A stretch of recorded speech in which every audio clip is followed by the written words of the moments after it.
All right, hi there. I'm Mackenzie Papp. Excuse my blanket. Our heat is broken and it's snowing outside in Denver. So, anyway, um, so for the first category, briefly describe the place you grew up. First question being, where did you grow up and what was it like? I grew up here in the Denver area, um, more specifically in Parker, Colorado. It's like 20 minutes away from Denver, and it's very suburby. Um, yeah, and it was very first world, if I had to sum it up. Can't complain, it was really nice. So, the second question, what elements in the human or natural environment were very important in your daily life? I would say the mountains. My whole life, I knew which direction west, north, east, and south was because the mountains were on the west, and you could always see them, and they've just always been there.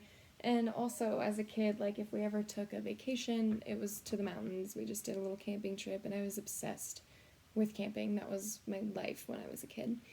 And then, as far as the human things go that were important to me, it's just my family. They were always important. Third question, with whom did you interact with on a daily basis? My family and also my friends. Living in the suburbs, the neighborhood my family moved into was a neighborhood that was in a up-and-coming, a really good school district, and tons of families were moving into single-family homes with kids. And so I had a plethora of friends in my neighborhood that I would get home, spend 10 minutes on my homework, and then run outside and just play with all the kids, like, every day. I didn't even ask my parents if I could go outside because they knew where I was going. And they didn't ask me where I was going because I was just outside with the kids all the time. Fourth question, my bad. Where did you go and how'd you get around? Definitely a bike, but I didn't really go anywhere except the neighborhood. If I had to go somewhere, my parents drove me, like to the doctor appointment or whatever. Yeah. Excuse me. Question 5, what, if anything, about your life was sustainable? Nothing. I hate to admit it. Yeah, absolutely nothing. We played with water all the time as kids, and I left the lights on without a care, and those were just things that happened because I've always been in a big house and I've always had those things, so I never questioned where it came from or what it cost. I didn't care. And I hate saying that, but it's true. Yeah. Okay, on to the second portion, the sustainable theory. How does your unique past affect your vision of the future and the way you choose to live your life today?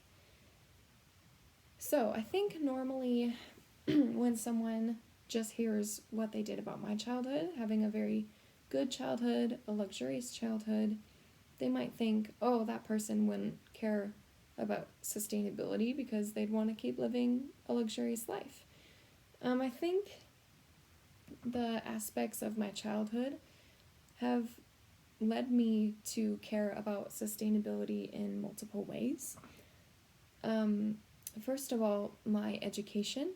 I have had a very good education from kindergarten to high school, and now that I'm going to ASU, but for a while there I didn't go to college straight out of high school. But in high school, I had a very good education, and I learned about all kinds of things. And I will never forget, in my sophomore year of high school, I think, or my junior year, my history teacher, Mr. Benson, played a video from David Attenborough. He's famously known for narrating the Planet Earth TV series. He made a documentary, and I believe it was written and produced by him. I might be wrong. But he made a documentary titled, I believe also, How Many People Can Live on Planet Earth. And we watched this hour-long documentary in class, and it basically introduced the concept to me that there is a carrying capacity for the planet, and there are limited resources, and there are billions of people in the world now who don't have adequate or sufficient resources just for the basic needs of living. And that really hit home for me, and it really opened up my eyes to, oh gosh, the world I live in comes at a cost. And I am lucky to live in that world because many people don't. However, though, I feel like the average person does, as I just said, see it as lucky. I don't. I don't think I am lucky to have great resources growing up. I don't think that's how we should look at it. I think we should look at it as unjust or unfair, not as, oh, we're lucky to live with those amazing resources. So yeah, I saw that video and I started caring about global climate change and all those things. And also growing up in my first world community, I'm just going to call it that now, I guess. My parents and my friends' parents and just the people I was surrounded by didn't believe in global climate change. And I think that was solely because they weren't directly affected by it in their community, although the impacts are felt all over the world. And seeing how people can very easily turn to blind... Seeing how people can very easily turn a blind eye to the problems in the world just because they're not feeling the effects really bothers me.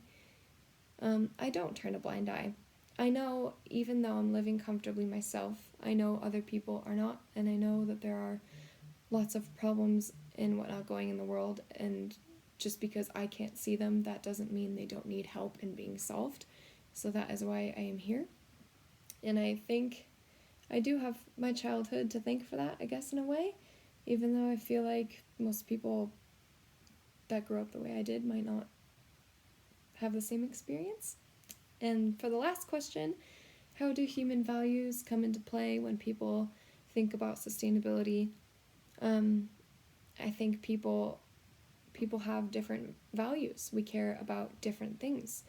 And when I think about sustainability, I wish people could think a bit more about needs versus wants, because we value money, we value happiness, we value property, we value all kinds of materialistic things. And when that comes into play when we think about sustainability by making us steer away from it. I don't know, I feel like it's a very broad question that could have many answers, but my answer would be that selfishness can get in the way of being productive towards sustainability. So yeah, I hope I answered the brief. I had a really hard time coming up with some of my answers. Anyway, thank you very much for listening.